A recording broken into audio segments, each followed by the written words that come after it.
Hello बच्चों, कैसे हैं आप लोग। लास्ट लेक्चर में हम लोगों ने रेट लॉ पढ़ा था, जिसमें कंसंट्रेशन डिपेंडेंसी पढ़ी थी कि रेट ऑफ रिएक्शन जो है कंसंट्रेशन पे किस तरह डिपेंड करती है। तो बेसिकली रेट लॉ क्या एक रिलेशनशिप था किसके बीच में, रेट ऑफ रिएक्शन और उसकी डिपेंडेंसी ऑन द कंसंट्रेशन पे। फिर हमने ब्रीफ में पढ़ा था रेट ऑफ रिएक्शन को कैसे रिप्रेजेंट करेंगे। उसके बाद फिर हम लोगों ने थोड़ा सा ऑर्डर ऑफ रिएक्शन के बारे में भी पढ़ा था। हमने देखा था कि रेट ऑफ रिएक्शन किसी भी रिएक्शंस के लिए, जैसे मान लीजिए कि कोई एक कंपोनेंट ए है, एक रिएक्टेंट है, बना रहा है, आपका प्रोडक्ट बना रहा है। तो रेट ऑफ रिएक्शन हमने देखा था कि 3 फॉर्म में हम लोग रेट ऑफ रिएक्शन को रिप्रेजेंट कर सकते हैं। Rate of reaction of A, मतलब rate of disappearance of A क्या था, -1/v volume change in number of moles of A, जितना टाइम लगा dt। एक तरीका ये था हम लोग को रेट ऑफ रिएक्शन को रिप्रेजेंट करने का। दूसरा तरीका हमने पढ़ा था रेट ऑफ रिएक्शन या बोलिए कि rate of decomposition disappearance of A is equal to क्या था, minus change in the concentration with respect to time, जितना टाइम लगा। और लास्ट लेक्चर में हमने जो रेट ऑफ रिएक्शन पढ़ा था, रेट ऑफ रिएक्शन उसको बोलिए आर ओ आर पढ़ रहे थे, इज इक्वल टू क्या हम लोग लिख रहे थे, -RA। Rate of disappearance of A is equal to क्या था कि एक रेट कांस्टेंट था, CA की power NA।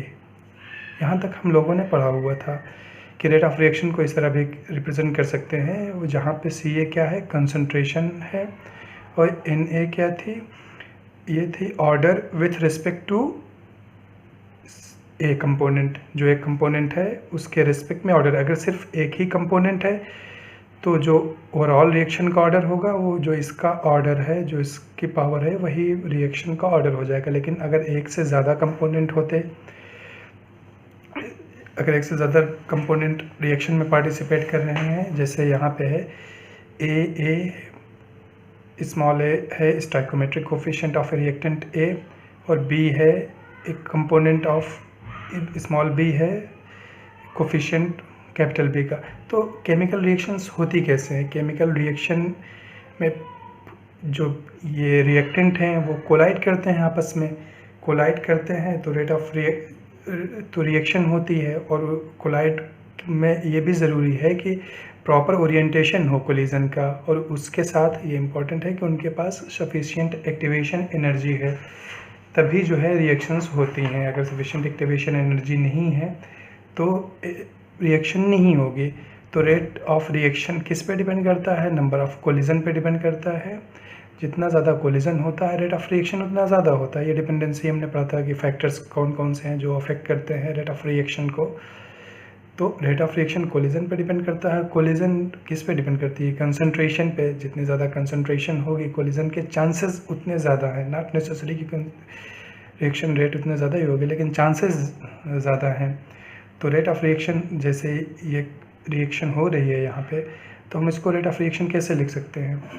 Rate of reaction हमने ये भी पढ़ा था कि किसी एक कंपोनेंट के टर्म में हमेशा रिप्रेजेंट करेंगे, चाहे ए के टर्म में या बी के टर्म में या प्रोडक्ट के भी टर्म में रिप्रेजेंट कर सकते हैं, लेकिन कोशिश हमारी ये रहती है कि जो लिमिटिंग रिएक्टेंट है उसके टर्म में रिप्रेजेंट करेंगे रेट ऑफ रिएक्शन।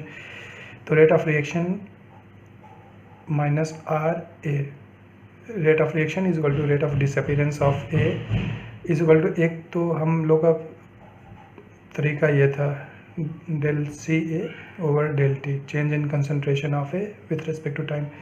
और एक जो लास्ट बार हमने पढ़ा था जो रेट लॉ के टर्म में, वो होता था KCA, कंसंट्रेशन ऑफ ए की पावर जो है NA कह दिया था हमने, into CB, concentration of B की पावर NB। इसी तरह अगर C होता और कोई कंपोनेंट होता, जितने भी आपके रिएक्टेंट हैं वो रिएक्टेंट के कंसंट्रेशन और उनकी कुछ पावर, ये था हम लोग का रेट लॉ जो पढ़ा था हम लोगों ने। अब वहाँ पे CA क्या थी, कंसंट्रेशन ऑफ A थी, मोल पर लीटर या मोल पर मीटर क्यूब जो भी यूनिट हम लोग यूज़ कर रहे होंगे। सी बी क्या थी, कंसनट्रेशन ऑफ बी थी। एन ए क्या था, एन ए था order of reaction with respect to, order of reaction with respect to किसके, with respect to WRT reactant A, reactant A. इसी तरह एन बी क्या था, ऑर्डर ऑफ रिएक्शन थी, order of reaction with respect to reactant B. अब जब हम इन दोनों को ऐड कर देते हैं, N A plus N B is equal to क्या आता है, overall order of reaction, overall order of reaction. तो ऑर्डर ऑफ रिएक्शन बोले या ओवरऑल ऑर्डर ऑफ रिएक्शन बोले, दोनों सेम चीज़ें हैं। जब किसी एक कंपोनेंट के टर्म में आप रिप्रेजेंट करोगे ऑर्डर ऑफ रिएक्शन, जैसे Na है, इसकी पावर Na क्या है, एक नंबर है, ये 1 भी हो सकता है, 2 भी हो सकता है, 0 भी हो सकता है, माइनस भी हो सकता है, ये मतलब कहने का इंटीजर भी हो सकता है और फ्रैक्शनल नंबर भी होता है, 0.2 भी हो सकता है, 0.5 भी हो सकता है। तो Na जो है order of reaction with respect to A है और Nb है order of reaction with respect to B। अब जितने भी कंपोनेंट हैं, जितने भी रिएक्टेंट हैं, जिस के टर्म में हम लोग रेट ऑफ रिएक्शन लिख रहे हैं, जितने भी रेट लॉ में कंसंट्रेशन के टर्म में आ रहे हैं, उनके जो पावर्स हैं कंसंट्रेशन की, उनको आप ऐड कर दोगे तो ओवरऑल ऑर्डर ऑफ रिएक्शन मिलती है। इसको हम लोग यूजुअली N से डिनोट करेंगे। और K क्या था, K था रेट कांस्टेंट, हमने देखा था, इसकी यूनिट क्या थी, आप लोग को ध्यान होना चाहिए, mole per litre to the power 1 minus n into 1/सेकेंड, ये थी इसके यूनिट। तो ऑर्डर ऑफ रिएक्शन जो है एक एक्सपेरिमेंटल क्वांटिटी थी, ये भी हमने देखा था कि जो ऑर्डर ऑफ रिएक्शन पता कैसे चलता है, ऑर्डर ऑफ रिएक्शन जो हम लोग इवेलुएट करते हैं, ऑर्डर ऑफ रिएक्शन वो कहाँ से आता है, वो एक्सपेरिमेंटल क्वांटिटी है। हम लोग जो रिएक्शन को देख के कभी नहीं बता सकते कि ये एक्सपेरिमेंटल क्वांटिटी है। हम लोग रिएक्शन को देख के नहीं बता पाएंगे कि ये जो रिएक्शन हो रही है इसका ऑर्डर रिएक्शन क्या है। अगर स्टाइकोमेट्रिक इक्वेशन कहीं लिखी हुई है, जैसे ये क्या है, ये एक स्टाइकोमेट्रिक इक्वेशन है, स्टाइकोमेट्रिक इक्वेशन को देख के हम लोग कभी नहीं बता पाएंगे कि ऑर्डर ऑफ रिएक्शन क्या है। उसके लिए हम लोग को एक्सपेरिमेंट परफॉर्म करना पड़ेगा।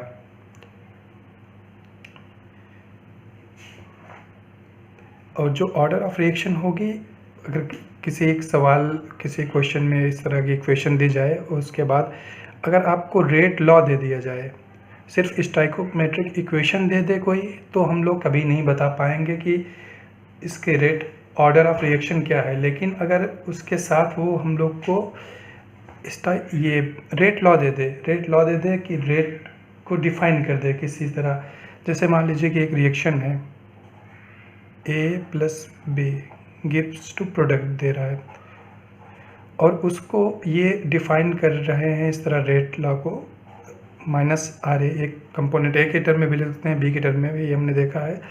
उसको किस तरह लिख रहे हैं, K टाइम्स CA की पावर 1 मान लीजिए, CB की पावर 0.5 कह देते हैं। अगर उसने हमें इक्वेशन में हमें आपको रेट एक्सप्रेशन दी हुई है या रेट लॉ दिया हुआ है, तब हमारे लिए, तब हम ऑर्डर ऑफ रिएक्शन निकाल देंगे। ऑर्डर ऑफ रिएक्शन इस केस में क्या होगा, ऑर्डर ऑफ रिएक्शन क्या होता है, सम ऑफ जो है पावर्स होती हैं, क्या सम ऑफ पावर्स,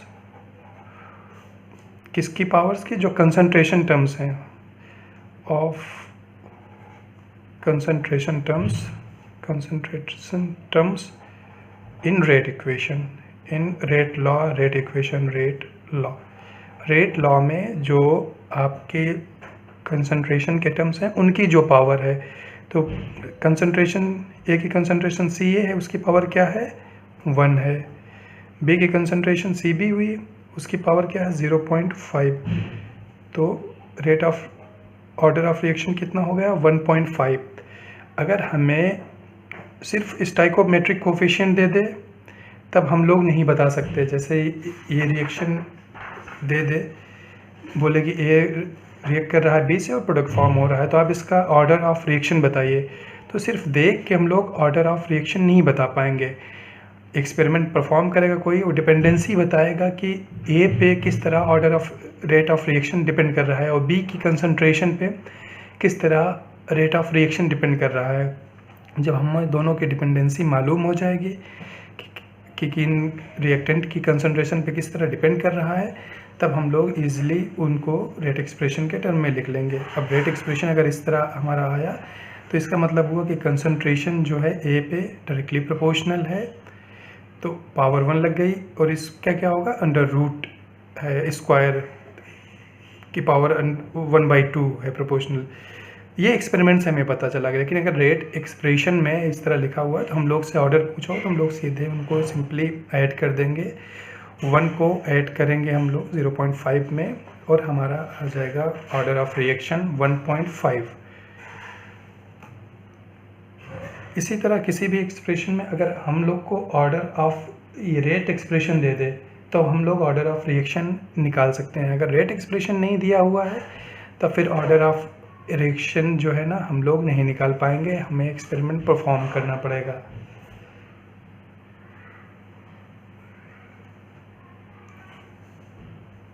उसके बाद अगर कुछ जैसे एग्जांपल ये लिखा हुआ है 2a + b गिव्स 2 प्रोडक्ट, तो हमसे फिर यहाँ पूछे कि क्या होगा इसका rate of order of reaction. तो ऑर्डर ऑफ रिएक्शन हम लोग, हमारा आंसर होगा कि जब तक हमें रेट लॉ नहीं मालूम है तब तक हम लोग ऑर्डर ऑफ रिएक्शन नहीं बता पाएंगे। जैसे हमको रेट लॉ मिलेगा, अगर रेट लॉ किसी ने दे दिया कि नहीं इस रिएक्शन का रेट लॉ इस तरह है कि Ca की पावर 1 Cb की पावर 2, अगर इस तरह, ये कहाँ से आया, ये एक्सपेरिमेंट से आया। इस बात को हमेशा ध्यान रखना है कि ये एक्सपेरिमेंट, ये रिलेशन जो आया वो एक्सपेरिमेंट परफॉर्म किया गया। और के क्या है, रेट कांस्टेंट है, वो डिपेंड करता है टेम्परेचर पे। तो एक पार्टिकुलर टेम्परेचर पे जब रिएक्शन कराई गई तो इस तरह रिलेशनशिप आया। टेम्परेचर आप चेंज जैसे करेंगे तो रेट ऑफ रिएक्शन चेंज हो जाएगा। तो अगर एक्सपेरिमेंटली परफॉर्म करके ये रेट एक्सप्रेशन डेवलप किया गया, अब हमसे पूछता है ऑर्डर ऑफ रिएक्शन। तो ऑर्डर ऑफ रिएक्शन हम लोग क्या बोलेंगे, sum of stoichiometry, sum of powers. तो Ca की पावर कितना है 1, Cb की पावर कितना है 2, तो ऑर्डर ऑफ रिएक्शन कितनी हो गई 3 हो गई। और पूछे कि order of reaction with reference to reactant A, ये भी पूछ सकता है कि ऑर्डर ऑफ रिएक्शन जो है, order of reaction with respect to reactant A के रिस्पेक्ट में ऑर्डर ऑफ रिएक्शन क्या है। तो हम लोग बोलेंगे कि जो किसी एक रिएक्टेंट की बात करेगा तो रेट एक्सप्रेशन में, रेट एक्सप्रेशन ये अपना है, रेट लॉ है, उसमें जो जिस रिएक्टेंट के बारे में बात कर रहा है उस रिएक्टेंट की कंसंट्रेशन की क्या पावर है। तो इसकी रिएक्टेंट ए की कंसंट्रेशन की पावर कितनी है 1 है। तो rate of reaction with respect to reactant A कितनी है। इसी तरह पूछे ऑर्डर ऑफ रिएक्शन, इसी तरह order of reaction with respect to reactant B. तो अगर ऐसा पूछता है कि रिएक्टेंट बी के रेफरेंस में, रिस्पेक्ट में ऑर्डर ऑफ रिएक्शन क्या है, तो हम दो लोग देखेंगे कि रेट एक्सप्रेशन दिया हुआ है, हाँ दिया हुआ है, उसमें देखेंगे बी की बात कर रहा है तो बी का कंसंट्रेशन टर्म कहाँ है, ये है बी का कंसंट्रेशन टर्म। अब देखेंगे उसकी पावर क्या है, उसकी पावर 2 है, तो rate order of reaction with respect to B कितना हो जाएगा 2। और ओवरऑल ऑर्डर क्या होगा, ओवरऑल ऑर्डर जितने भी कंसंट्रेशन टर्म है, यहाँ पे 2 है 5 भी हो सकते हैं, जितने भी हैं कंसंट्रेशन टर्म उनको ऐड करेंगे, जो भी एडिशन आएगा वो होगा ऑर्डर ऑफ रिएक्शन। तो इसका ऑर्डर ऑफ रिएक्शन 1, इस कंसंट्रेशन की पावर है 1, ए कंसंट्रेशन जो है, ए की कंसंट्रेशन उसकी पावर है 1 और बी की कंसंट्रेशन जो है उसकी पावर है 2। तो टोटल ऑर्डर ऑफ रिएक्शन कितना हो जाएगा, 1 में 2 ऐड कर देंगे तो ओवरऑल ऑर्डर ऑफ रिएक्शन कितना हो जाएगा, 1 + 2 3 हो जाएगा। तो अब हम लोग समझते हैं कि ऑर्डर ऑफ रिएक्शन हम लोगों को समझ में आ गया है। ऑर्डर ऑफ रिएक्शन क्या होगी, फाइनल एक बार हम लोग डिस्कस कर ले रहे हैं कि रेट एक्सप्रेशन लिखा होना चाहिए। रेट एक्सप्रेशन लिखा होगा, उसमें जो कंसंट्रेशन टर्म्स हैं उनकी जो पावर होगी उनको आपस में ऐड कर देंगे, तो जो भी एडिशन आएगा, एडिशन का रिजल्ट वही ऑर्डर ऑफ रिएक्शन होगी। और इंडिविजुअल टर्म की जब ऑर्डर ऑफ रिएक्शन की बात करेगा तो इंडिविजुअल टर्म जो होंगे उनकी जो कंसंट्रेशन की पावर होगी रेट एक्सप्रेशन में, वो उस रिएक्टेंट के टर्म्स में ऑर्डर ऑफ रिएक्शन होगी। फिर हम लोगों ने मॉलिक्यूलरिटी ऑफ रिएक्शन पढ़ा था जब हम लोग सेकेंड लेक्चर पढ़ रहे थे, टाइप ऑफ रिएक्शंस के जब क्लासिफिकेशन पढ़ रहे थे, उसमें हमने मॉलिक्यूलरिटी पढ़ी थी। अगर आप लोग रिकॉल कर पा रहे होंगे इस वक्त, तो मॉलिक्यूलरिटी क्या होती थी? नंबर ऑफ मॉलिक्यूल्स जो पार्टिसिपेट कर रहे हैं एक रिएक्शन में, लेकिन सब इतनी कंडीशन नहीं थी रिएक्शन में पार्टिसिपेट कर रहे हो, और पार्टिसिपेट करने का मतलब क्या हुआ कि कोलाइड कर रहे हो। बेसिकली कोलाइड कर रहे हैं, कोलिजन से रिएक्शन होती है। तो जब कोलाइड कर रहे हैं तो इफेक्टिव कोलिजन होना चाहिए, ऐसा कोलिजन जिससे जो है प्रोडक्ट बने। तो वो होता था कि रेट ऑफ मॉलिक्यूलरिटी, तो नंबर ऑफ मॉलिक्यूल्स पार्टिसिपेटिंग या colliding in a reaction where there effective collision produces a product. तो नंबर ऑफ मॉलिक्यूल जितने होंगे वो हम लोग देख लेंगे, लेकिन कंडीशन क्या थी आप लोगों को ध्यान होगा। कंडीशन थी कि वो रिएक्शन कैसी होनी चाहिए? एलिमेंट्री होनी चाहिए। अगर रिएक्शन एलिमेंट्री है तब तो जो है उनको वहाँ पे मॉलिक्यूलरिटी की बात करेंगे। तो उसमें क्या था, जैसे 2A + B gives to product, अगर ऐसा दिया हुआ है। और इम्पोर्टेंट क्या था कि उसमें ये बताया हुआ है वो कि एलिमेंट्री रिएक्शन है। कैसी रिएक्शन है? एलिमेंट्री रिएक्शन है। तब हम लोग क्या कहते थे कि इसकी मॉलिक्यूलरिटी क्या होगी? मॉलिक्यूलरिटी, इसकी मॉलिक्यूलरिटी होती थी, हम लोग कोफिशिएंट जो रिएक्टेंट के हैं कोफिशिएंट उनको ऐड कर देते थे, 2 + 1 = 3। तो मॉलिक्यूलरिटी डिफाइंड है सिर्फ एलिमेंट्री रिएक्शंस के लिए।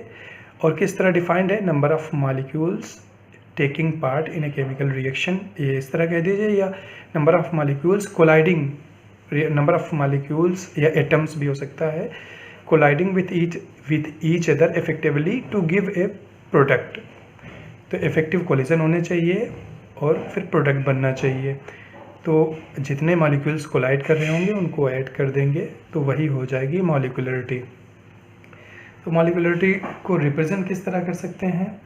तो जैसे एक रिएक्शन, जैसे यही वाली रिएक्शन है, ये रिएक्शन है, और रिएक्शन अगर एलिमेंट्री है तो क्योंकि एलिमेंट्री के रिएक्शंस के लिए ही डिफाइंड होता है अपना रेट ऑफ, एलिमेंट्री रिएक्शंस के लिए डिफाइंड होती है मॉलिक्यूलरिटी। तो इसकी मॉलिक्यूलरिटी 3 हो गई। अगर एलिमेंट्री रिएक्शन है, अभी हम लोग रेट ऑफ रिएक्शन पढ़ रहे थे, रेट ऑफ रिएक्शन में ऑर्डर ऑफ रिएक्शन जब हमने पढ़ा था कि जो रेट एक्सप्रेशन ऐसे लिखते थे कि CA CB की पावर, हमें कंसंट्रेशन की पावर लगाने थे। अगर रिएक्शन बता दिया कि एलिमेंट्री है, कंडीशन क्या है? एलिमेंट्री है। तो अगर रिएक्शन एलिमेंट्री है तो जो ये पावर होती है वही यहाँ पे जो स्टाइकोमेट्रिक कोफिशिएंट होता है वही पावर लग जाती है इसका लेकिन कंडीशन क्या होनी चाहिए कि एलिमेंट्री होनी चाहिए। अगर नॉन एलिमेंट्री है तो उसके लिए मॉलिक्यूलरिटी तो डिफाइंड ही नहीं होगी। और जब ये देख के नहीं लिखा गया हुआ कि जस्ट ये यहाँ पे लिखा हुआ था, ये कहाँ से निकला हुआ है? एक्सपेरिमेंट से। ये जो पावर्स हम लोग लगा रहे हैं वो एक्सपेरिमेंट से हमें पता चला है कि एक्सपेरिमेंट से ये इसकी कंसंट्रेशन की पावर 2 आई है और इसकी पावर 1 आई है। लेकिन अगर जैसे किसी को क्लासिफाई कर दिया गया कि कोई रिएक्शन कैसी है, वो रिएक्शन है एलिमेंट्री, तो एलिमेंट्री रिएक्शन है तो जो पावर्स, जो कोफिशिएंट होते हैं वही पावर में आ जाते हैं। तो एलिमेंट्री रिएक्शंस के लिए मॉलिक्यूलरिटी क्या हो जाएगी? 2 + 1 3 हो जाएगी। और ऑर्डर ऑफ रिएक्शन कितना हो जाएगा? Order of reaction rate law में जो पावर्स होती हैं, पावर 2 + 1 3। तो हमने क्या देखा कि जो कैसी रिएक्शन है, अगर रिएक्शन है एलिमेंट्री रिएक्शन है तो इसके लिए क्या है? मॉलिक्यूलरिटी जो है आपकी, मॉलिक्यूलरिटी किसके बराबर है? ऑर्डर ऑफ रिएक्शन के। ऑर्डर ऑफ रिएक्शन ये इम्पोर्टेंट है कि अगर रिएक्शन, लेकिन कंडीशन क्या है? मेन कंडीशन है कि रिएक्शन एलिमेंट्री होनी चाहिए।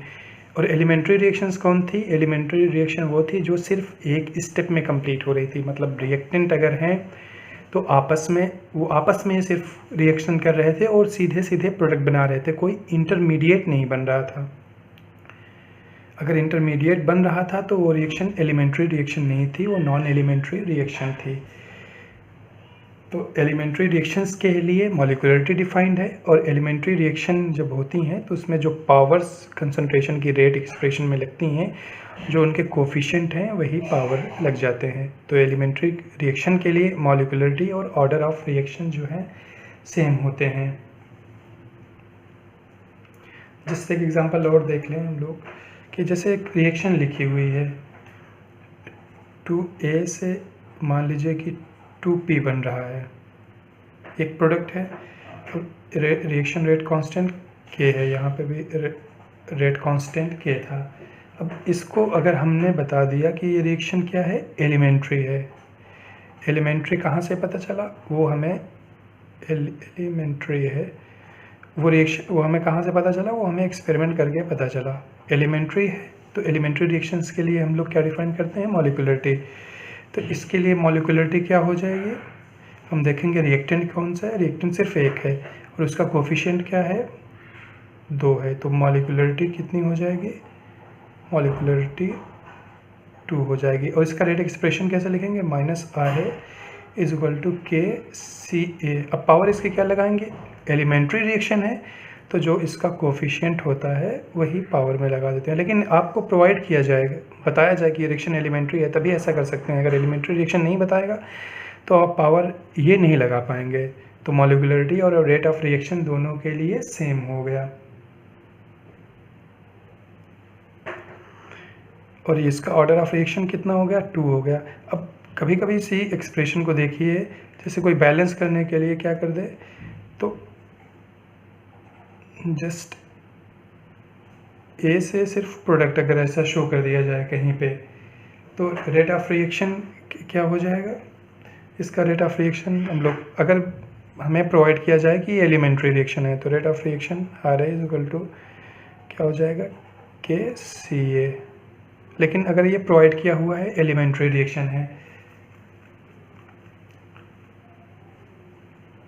एक और एग्जांपल हम लोग देख लेते हैं कि एलिमेंट्री और नॉन एलिमेंट्री रिएक्शंस को कैसे लिखते हैं। जैसे एक रिएक्शन है, मान लीजिए कि एक B है, एक रिएक्टेंट, वो किस रिएक्शन कर रहा है D के 2 मोल से और प्रोडक्ट बन रहा है आपका कोई भी प्रोडक्ट, मान लीजिए 3P, मान लीजिए 3 मोल बन रहे हैं प्रोडक्ट के। तो इसमें रिएक्शन क्या है, रिएक्टेंट B का 1 मोल रिएक्ट कर रहा है रिएक्टेंट D के 2 मोल से और प्रोडक्ट बन रहा है।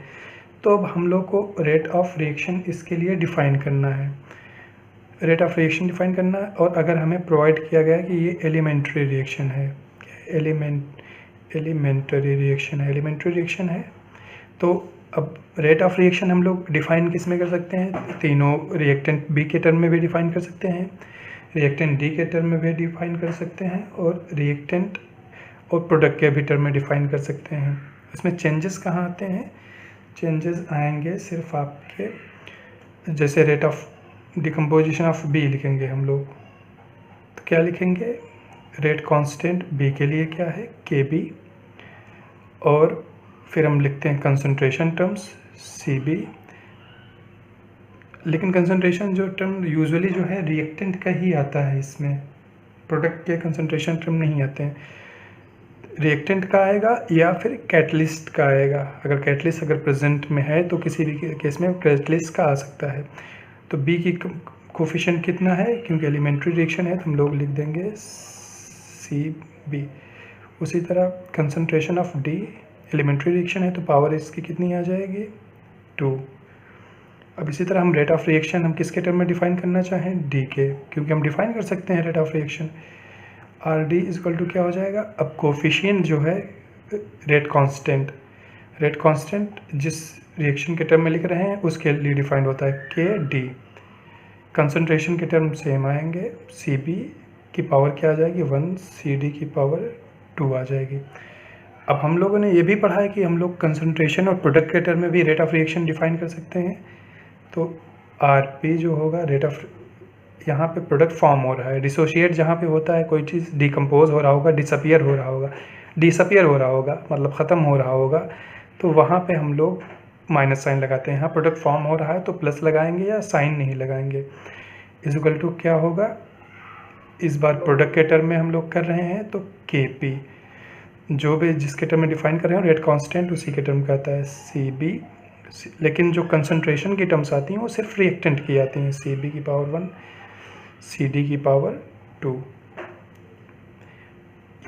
ये है अब रेट ऑफ, क्योंकि रेट ऑफ ये किसी भी एक ही रिएक्शन का रेट एक्सप्रेस कर रहे हैं तीनों, तो तीनों के बीच में आपस में रिलेशन होना चाहिए। तो हमने पढ़ा था क्या होता है रिलेशन, रेट ऑफ रिएक्शन जो होता है किसी कंपोनेंट का आर बी अपॉन क्या होता था स्टाइकोमेट्रिक कोफिशिएंट, तो इसका कितना है स्टाइकोमेट्रिक कोफिशिएंट 1 है, इज इक्वल टू क्या होगा आर डी कह रहे हैं तो माइनस आर डी, और इसका स्टाइकोमेट्रिक कोफिशिएंट कितना है 2, is equal to R P rate of formation of P divide by इसका स्टाइकोमेट्रिक कोफिशिएंट क्या है, इसका स्टाइकोमेट्रिक कोफिशिएंट 3 है।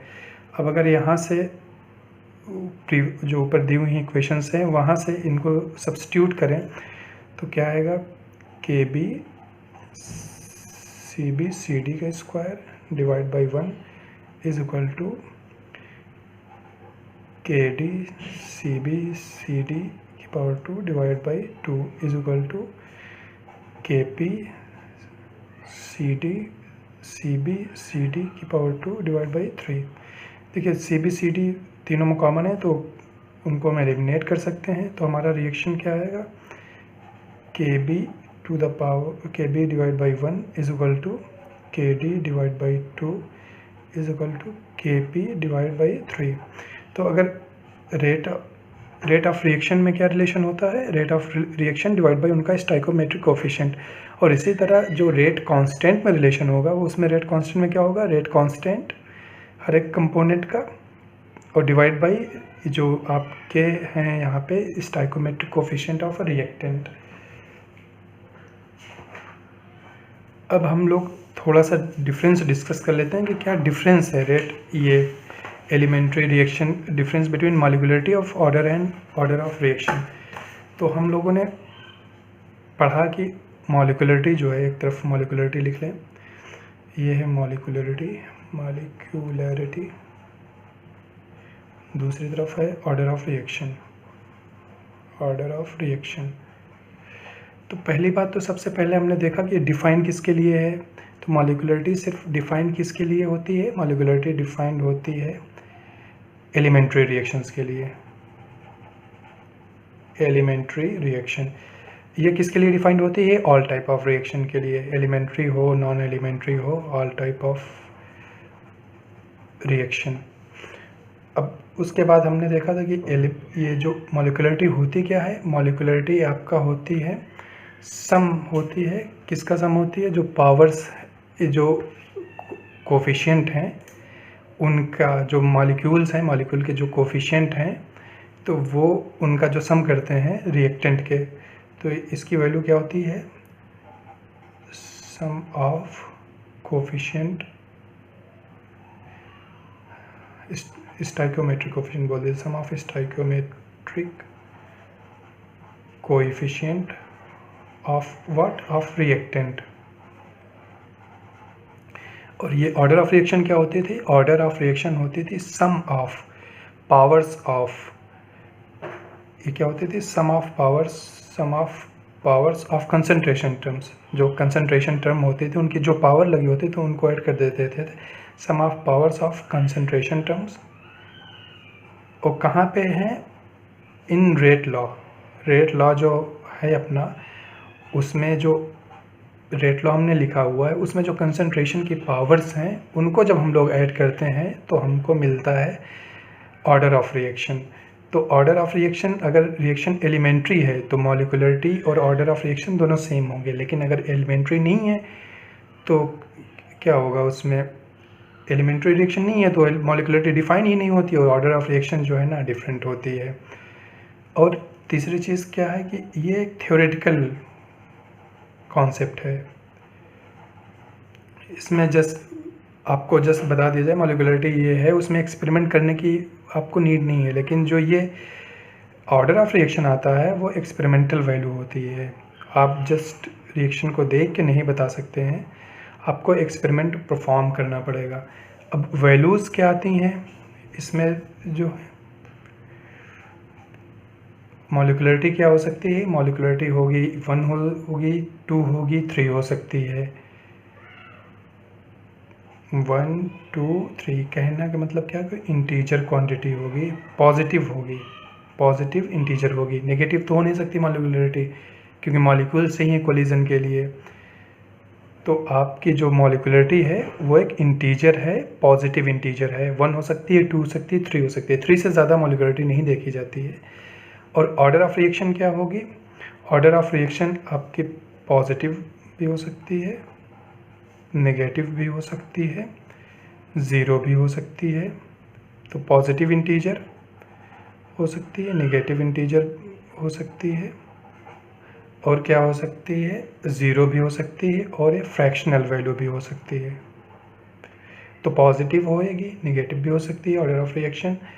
और क्योंकि पावर्स, अगर rate of reaction, rate law में पावर्स की पावर नेगेटिव, कंसंट्रेशन के टर्म्स की पावर जो नेगेटिव है, तो वहाँ पे आपका जो है ऑर्डर ऑफ रिएक्शन जो ऐड करेंगे कंसंट्रेशन के पावर्स को, वो नेगेटिव भी हो सकता है। तो क्या हो सकता है, पॉजिटिव हो सकता है इंटीजर, नेगेटिव इंटीजर हो सकता है, ज़ीरो भी हो सकती है ऑर्डर ऑफ रिएक्शन, और फ्रैक्शन में भी हो सकती है 0.2, 0.5, 0.6। तो ये बेसिक डिफरेंस हैं ये जो ऑर्डर ऑफ रिएक्शन में और मॉलिक्युलरिटी में। नेक्स्ट लेक्चर में हम लोग अगला मोस्ट लाइकली हम लोग सीरीज़ ऑफ पैरेलल रिएक्शन पढ़ेंगे।